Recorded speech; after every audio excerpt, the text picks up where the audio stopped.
Hello everyone, good morning to all of you. Welcome back to my channel Study Tripura. So আজকে যে ক্লাসটা তোমাদেরকে করাতে যাচ্ছি সেটা ক্লাস 12 এর হিস্ট্রি সাজেশন 2024-25 এবছর যারা প্রি বোর্ড এবং ফাইনাল এক্সাম দেবে তাদের জন্য কিন্তু আজকের ক্লাসটা করানো হচ্ছে। আজকের ক্লাসে আমরা হিস্ট্রি যে কোশ্চেনগুলো তোমাদের প্রি বোর্ডের জন্য মোস্ট ইম্পর্টেন্ট সেই কোশ্চেনগুলোই নিয়ে কিন্তু আজকে আমি আলোচনা করব। তাছাড়া এখানে তোমাদের সিলেবাসটা দেওয়া আছে, এবারের যে সিলেবাসটা আছে প্রি বোর্ড এবং ফাইনালের এই সিলেবাস অনুযায়ী কিন্তু তোমাদের নম্বর আসবে। তো টোটাল 3টা বই আছে তোমাদের, তোমরা জানো। একটা হচ্ছে history of Indian ancient Indian, যেটা মানে একদম ভারতের প্রাচীন ইতিহাস যেটা আছে এটা কিন্তু প্রথম অধ্যায়ে প্রথম যে বইটা আছে ওটার মধ্যে আছে। সেকেন্ড যে বইটা আছে এটা হচ্ছে মধ্যভাগ, ভারতের যে তোমার মধ্যভাগের হিস্ট্রি, আর আধুনিক ভারতের হিস্ট্রি তোমার 3 নম্বর বইটার মধ্যে আছে। তো টোটাল বই 3টা বই থেকে টোটাল 80 মার্কের কোশ্চেন আসবে আর 20 মার্ক ম্যাপে থাকবে। তো ম্যাপগুলো কিন্তু আমি আজকের এই যে সাজেশনটা আছে এটাতে কভার করে দিয়েছি, সব কিছু আছে সিরিয়াল বাই। তো আজকের ক্লাসে আমি তোমাদের সাথে আলোচনা করব 2 মার্কের কোশ্চেন। তো এই যে তোমার ভিডিওটা আছে এটা টোটাল 3টা পার্টে বিভক্ত হবে। আজকের পার্টে আমি শুধু 2 মার্কের কোশ্চেনগুলো আলোচনা করব এবং যারা যারা এবছর পরীক্ষাতে বসবে তাদের জন্য ক্লাসটা খুবই ইম্পর্টেন্ট। কেউ ভিডিওটা স্কিপ না করে পুরো ভিডিওটা দেখবে যারা তোমার এবার এক্সাম দেবে। তো তোমরা খাতা কলম নিয়ে বসো, আমি যা যা বলছি সব নোট ডাউন করে নেবে। তাছাড়াও এই যে ক্লাসটা করাবো এটার পিডিএফও কিন্তু তোমরা আমার থেকে কালেক্ট করতে পারবে। আমি ডেসক্রিপশনে আমার হোয়াটসঅ্যাপ নম্বর দিয়ে দেবো, তোমরা হোয়াটসঅ্যাপে আমার সাথে যোগাযোগ করে এটার পিডিএফ নিতে পারবে।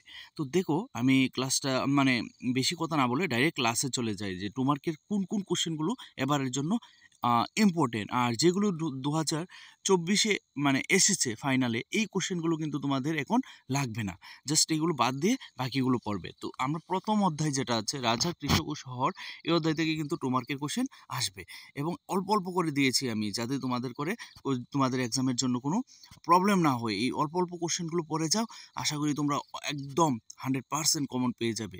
জাস্ট ক্লাসগুলো ফলো করো, আজ থেকে আমি ক্লাস করাবো তোমাদেরকে। তো দেখো প্রথম যে অধ্যায়ের কোশ্চেনগুলো আছে, 1 নম্বর কোশ্চেন আছে মৌর্য সাম্রাজ্যের পতনের 2টি কারণ লিখো। এই যে আমাদের মৌর্য বংশ ছিল ওই বংশটা পতনের মেইন কারণ কি আছে। তারপর 2 নম্বর কোশ্চেনটা যেটা আছে সেটা হচ্ছে ষোড়শ মহাজনপদ কি। এই ষোড়শ কথার অর্থ কি? 16টা মহাজনপদ। প্রাচীন ভারতে কিন্তু যে ভারতবর্ষটা ছিল 16টা মহাজনপদে বিভক্ত ছিল। মহাজনপদ মানে কি? যেখানে জনগণ বাস করে। যেমন বর্তমানে আমাদের টোটাল কয়টা স্টেট আছে? 28 স্টেট আর 8টা তোমার কেন্দ্রশাসিত অঞ্চল। সেম তখনকার দিনে ভারতবর্ষ 16টা মহাজনপদে মানে 16 মহাজনপদে বিভক্ত ছিল। এই যে ষোড়শ মহাজনপদগুলো আছে এর ষোড়শ মহাজনপদগুলির নাম লিখো। এই সবগুলো নাম শিখতে হবে না, জাস্ট কয়েকটা নাম জেনে রাখবে। এর মধ্যে প্রজাতান্ত্রিক কোনটা আছে আর তোমার সাউথ ইন্ডিয়াতে কোনটা আছে ওইটাও ভালো করে দেখে রাখবে কিন্তু।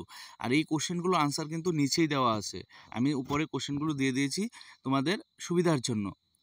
তারপর নেক্সট কোশ্চেন 3 নম্বর কোশ্চেন হচ্ছে অশোক মৌর্য বংশের শ্রেষ্ঠ সম্রাট বলার কারণ কি। অশোককে মৌর্য বংশের শ্রেষ্ঠ সম্রাট বলার মেইন কারণ কি আছে, যে কোনো দুটো কারণ দিয়ে দেবে। মেগাস্তিনিস সম্পর্কে কি জানো। মেগাস্তিনিস সম্পর্কে কি জানো এই কোশ্চেনটা দেখে রাখবে।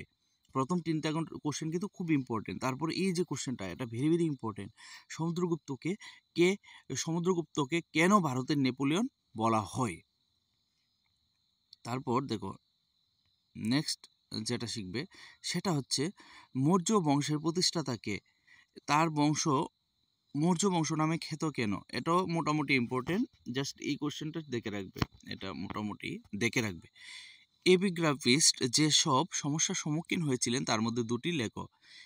এপিগ্রাফিস্টরা ইতিহাস লেখার সময় যে দুটো মানে যে সমস্যার সম্মুখীন হয়েছিলেন এর মধ্যে 2টো বা 4টে সমস্যা শিখে রাখবে। 4 মার্কের কোশ্চেনও কিন্তু এটা আসতে পারে, তার জন্য 4টা অসুবিধা দেখে রাখবে যে কী কী অসুবিধার সম্মুখীন হয়েছিল। তো এটা কিন্তু ইম্পর্টেন্ট কোশ্চেন 2 মার্ক প্লাস 4 মার্কের জন্য। আমি এই জন্য বলি ভিডিওটা দেখো, কোশ্চেনগুলো ডাইরেক্ট নিয়ে গেলে তোমাদের কিন্তু যতটুকু লাভ হবে তার চেয়ে তোমরা যদি আলোচনাটা দেখো আমার, তাহলে কিন্তু আরও বেশি লাভ হবে।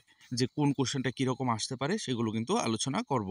আর সবশেষে 2024 যে 2 মার্কের কোশ্চেনগুলো এসছিল তোমাদের এক্সামে, সেগুলো কিন্তু আমি আলোচনা করে দেব। ঠিক আছে? তো নেক্সট যে কোশ্চেনটা আছে সেটা হচ্ছে মৌর্য সাম্রাজ্যের যে কোনো দুটি বৈশিষ্ট্য লিখো। মৌর্য সাম্রাজ্যের কী কী বৈশিষ্ট্য আছে, এটাও কিন্তু ইম্পর্টেন্ট কোশ্চেনই। স্কন্দগুপ্তকে ভারতের রক্ষাকর্তা বলা হয় কেন? ভেরি ভেরি ইম্পর্টেন্ট কোশ্চেন এটা। ভারতের মানে এটা পড়তে হবে, এটা কিন্তু ভালো করে পড়বে। দেবনাম প্রিয় বা প্রিয়দর্শী কাকে বলা হয়? তিনি কেন যুদ্ধনীতি পরিত্যাগ করেছিলেন? এই যে সম্রাট অশোকের এই কোশ্চেনটা, এটা কিন্তু খুব ইম্পর্টেন্ট কোশ্চেন। এই কোশ্চেনটাও কিন্তু তোমাদের শিখতে হবে। তারপর নেক্সট কোশ্চেন হচ্ছে পর্যটকদের চোখে, এই যে পর্যটকদের চোখে এই যে অধ্যায়টাতে আছে, এই অধ্যায় থেকেও কিন্তু ইম্পর্টেন্ট কোশ্চেন আসবে অনেকগুলো 2 মার্কের। আসবে তো একটাই, জাস্ট পড়তে হবে এই 7টা কোশ্চেন। এমনি প্রত্যেক অধ্যায় থেকে 5টা 6টা কোশ্চেন করে দিয়েছি। আবুল ফজলের কৃতিত্ব সম্পর্কে লেখো।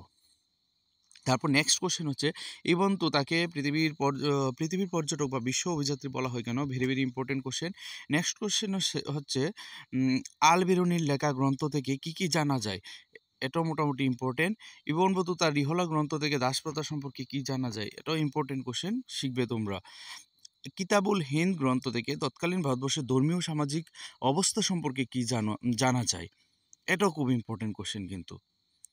আর এই যে কোশ্চেনগুলো আছে এগুলো দেখে রাখবে, যেমন বার্নিয়ার তার বিবরণে বণিক গোষ্ঠীর যে পরিচয় দিয়েছেন তা লিখো। এগুলো মোটামুটি ইম্পর্টেন্ট কোশ্চেন।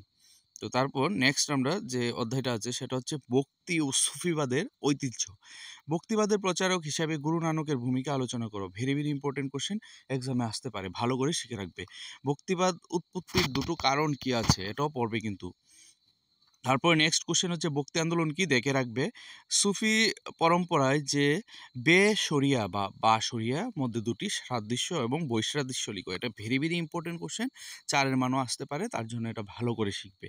নেক্সট কোশ্চেন হচ্ছে ভক্তিবাদের প্রচারক হিসাবে শ্রী চৈতন্যের ভূমিকা আলোচনা করো। এটা ইম্পর্টেন্ট কোশ্চেন, এটা শিখতে হবে। তো নেক্সট কোশ্চেন হচ্ছে ভক্তিবাদের দুটি অবদান। এটাও মোটামুটি ইম্পর্টেন্ট কোশ্চেন, এটাও শিখতে হবে। আর এই কোশ্চেনটা জাস্ট দেখে রাখো, 6 নম্বর কোশ্চেনটা। আর হচ্ছে 3 নম্বর কোশ্চেনটা, এগুলো দেখে রাখো, আসতে পারে নাও আসতে পারে, কিন্তু যেগুলো ইম্পর্টেন্ট এগুলো কিন্তু লাগবে। তারপর নেক্সট অধ্যায় হচ্ছে একটি সাম্রাজ্যের রাজধানী বিজয়নগর। তো আমরা বিজয়নগর সম্পর্কেও জেনে নেব কি কি কোশ্চেন বিজয়নগর থেকে আসতে পারে। শিল্প ও সাহিত্যে কৃষ্ণদেব রায়ের অবদান কি ছিল? ভেরি ভেরি ইম্পর্টেন্ট, কৃষ্ণদেব রায়ের অবদান। এটা বড় কোশ্চেনও আসতে পারে, 4-এর মানও আসতে পারে, তার জন্য এটা ভালো করে শিখে রাখবে। বিজয়নগর সাম্রাজ্যের ইতিহাস রচনায় কর্নেল ম্যাকেনজির অবদান লেখো। এই কোশ্চেনটাও কিন্তু মোটামুটি ইম্পর্টেন্ট কোশ্চেন। তালিকোটের যুদ্ধের গুরুত্ব সম্পর্কে আলোচনা করো। ভেরি ভেরি ইম্পর্টেন্ট কোশ্চেন, এটা ভালো করে শিখবে। সুলতান মাহমুদের সোমনাথ আক্রমণের কাহিনী লিখো, দেখে রাখবে, এই কোশ্চেনটাও ইম্পর্টেন্ট আছে। তারপর বিট্টল মন্দির সম্পর্কে যা জানো লিখো। এটা মোটামুটি ইম্পর্টেন্ট কোশ্চেন, দেখে রাখতে পারো। তারপরে আমরা দেখব নেক্সট যে অধ্যায়টা আছে সেটা কি আছে। এটার নাম হচ্ছে কৃষক, জমিদার এবং রাষ্ট্র। এই যে কৃষক, জমিদার এবং রাষ্ট্র, এই যে চ্যাপ্টারটা আছে, এই চ্যাপ্টার থেকে কি কি পড়তে হবে দেখো। আইনি আকবরীর দুটি বৈশিষ্ট্য লিখো। আইনি আকবরীর দুটি বৈশিষ্ট্য লিখো, মোটামুটি ইম্পর্টেন্ট কোশ্চেন, ভালো করে পড়ে যাবে। নেক্সট কোশ্চেন হচ্ছে কি তোমার জাপ্তিপ্রথা। জাপ্তিপ্রথা সম্পর্কে লেখো, এটাও পড়বে, ভালো ইম্পর্টেন্ট কোশ্চেন আছে, অনেক এক্সামে রিপিট করে। মুঘল আমলে গ্রাম পঞ্চায়েতের দুটি কাজ লিখো। ভেরি ভেরি ইম্পর্টেন্ট কোশ্চেন, পড়তে হবে ভালো করে। মনসবদারি ব্যবস্থার যেগুলো দুইটি বৈশিষ্ট্য লেখো, খুব ইম্পর্টেন্ট কোশ্চেন, শিখবে ভালো করে। মুঘল আমলের পঞ্চায়েতের সঙ্গে বর্তমান সময়ের পঞ্চায়েতের দুটি সাদৃশ্য আর বৈসাদৃশ্য কী কী আছে এটাও পড়ে রাখবে। Very very important question. Mughal যুগে আমদানি ও রপ্তানি দ্রব্য সম্পর্কে লিখো, মোটামুটি দেখে রাখবে, আসতে পারে। আকবর প্রবর্তিত মনসবদারি ব্যবস্থার দুটি বৈশিষ্ট্য লিখো। এটা তো বললামই, এটা এখানে দিয়ে দিয়েছি, দুবারও হয়ে গেছে। তো একটা শিখলেই চলবে, 4 নম্বরটা 7 নম্বরটা শিখতে হবে না। তো এই অধ্যায় থেকে দিয়েছি টোটাল 6টা কোশ্চেন। এরপর নেক্সট আমরা দেখে নেব মহাত্মা গান্ধীর যে অধ্যায়টা আছে, এই অধ্যায় থেকে মহাত্মা গান্ধী এবং জাতীয়তাবাদী আন্দোলন। এই অধ্যায় থেকে কি কি পড়তে হবে তোমাদের দেখো। গান্ধী আরোইন চুক্তির দুটি শর্ত লিখো, খুব ইম্পর্টেন্ট কোশ্চেন। তারপর চৌরিচৌরা ঘটনাটাও খুব ইম্পর্টেন্ট, শিখতে হবে কিন্তু। চম্পারণ্য সত্যাগ্রহের গুরুত্ব কী ছিল সেটা পড়তে পারো, নাও পড়তে পারো, কারণ ইন্ডিগুতেও তোমরা কিন্তু পড়েছিলে চম্পারণ্য সত্যাগ্রহ। লবণ আইন সংগ্রামের গুরুত্বপূর্ণ বিষয় হয়ে ওঠার দুটি কারণ। হ্যাঁ, লবণ আইন ভারতীয় জাতীয় সংগ্রামের গুরুত্বপূর্ণ কারণ হয়ে ওটার দুটি কারণ লেখো। খুব ইম্পর্টেন্ট কোশ্চেন, শিখে যাবে। অসহযোগ আন্দোলনের দুটি উদ্দেশ্য, গুরুত্ব লিখো। এটাও কিন্তু ইম্পর্টেন্ট কোশ্চেন, শিখতে হবে। 1929 খ্রিস্টাব্দে অনুষ্ঠিত লাহোর কংগ্রেসের দুটি গুরুত্ব, এটাও কিন্তু ইম্পর্টেন্ট কোশ্চেন, ভালো করে পড়বে। এবং 8 নম্বর কোশ্চেনটা বড় কোশ্চেন আসতে পারে, 4 মার্কের কোশ্চেন, তার জন্য এটা 4 মার্কও প্লাস 2 মার্কের কোশ্চেন পরে যাবে। বড় মানে 4 মার্কের পরে নেবে, তাহলে 2 মার্কের আসলেও লিখতে পারবে। ঠিক আছে, তো আমরা নেক্সট অধ্যায়ে যাচ্ছি। নেক্সট তো নেই, এই নেক্সট আবার 3 মার্কের কোশ্চেন চলে এসেছে। তো এই 2 মার্কের এই কোশ্চেনগুলো কিন্তু পড়লেই চলবে। তো আমরা নেক্সট ভিডিওতে তোমাদের জন্য 3 মার্কের কোশ্চেনগুলো আলোচনা করে দেব। আর তোমাদের 2 মার্কের কোশ্চেনগুলো মানে আনসারগুলো কি আলোচনা করতে হবে? যদি তোমাদের আনসারগুলো আলোচনা করতে হয়, যদি লাগে তোমাদের আনসারগুলো, তাহলে তোমরা অবশ্যই বলবে, এইগুলোর আনসারও আমরা আলোচনা করব। আর এই পিডিএফ এর মধ্যে কিন্তু অল ইন ওয়ান, মানে তোমাদের history, pre board plus final বোর্ডের যা যা দরকার সবগুলো দিয়ে দিয়েছি। তোমরা প্রি বোর্ড দাও, তারপরে ফাইনালের জন্য তোমরা যদি নিতে চাও বা প্রি বোর্ডের জন্য নিতে চাও, তাহলে আমার সাথে অবশ্যই কন্ট্যাক্ট করো। আমার কন্ট্যাক্ট নাম্বার আমি বলে দিচ্ছি, 9089310460। এটা হচ্ছে আমার নাম্বার। এই নম্বরে হোয়াটসঅ্যাপ করবে, কল না, ডাইরেক্ট হোয়াটসঅ্যাপ করবে। হোয়াটসঅ্যাপ করলে আমি অবশ্যই রিপ্লাই দেবো তোমাদেরকে। আর বাকি যে কোশ্চেনগুলো আছে সবগুলোই কিন্তু আছে, এগুলো আমার ওয়েবসাইটেও পেয়ে যাবে। ওই ওয়েবসাইটের আমি নামটাও বলে দিচ্ছি, দেখো এগুলোর আনসার সব কিছু আছে তোমাদের মানে A to Z সব কিছু পেয়ে যাবে তোমরা। প্রত্যেকটা অধ্যায়ের 1 mark, MCQ, 2 mark, 3 mark, 4 mark, 5 mark সব আছে। পাশাপাশি ম্যাপ তোমাদের কি পড়তে হবে, ম্যাপের ইয়েগুলো দেওয়া আছে কিন্তু এখানে, যে কী কী ম্যাপ আসবে তোমাদের এই সাজেশনের মধ্যে সব কিছু কভার করে দিয়ে দিয়েছি। ঠিক আছে, আর কোনো কিছু মানে তোমাদের আমাকে বলতে চাইলে অবশ্যই কমেন্ট করে বলতে পারবে। তাছাড়াও তোমরা হোয়াটসঅ্যাপে যোগাযোগ করবে। ভালো থাকবে সবাই, আবার দেখা হবে নেক্সট ভিডিওতে। জয় হিন্দ।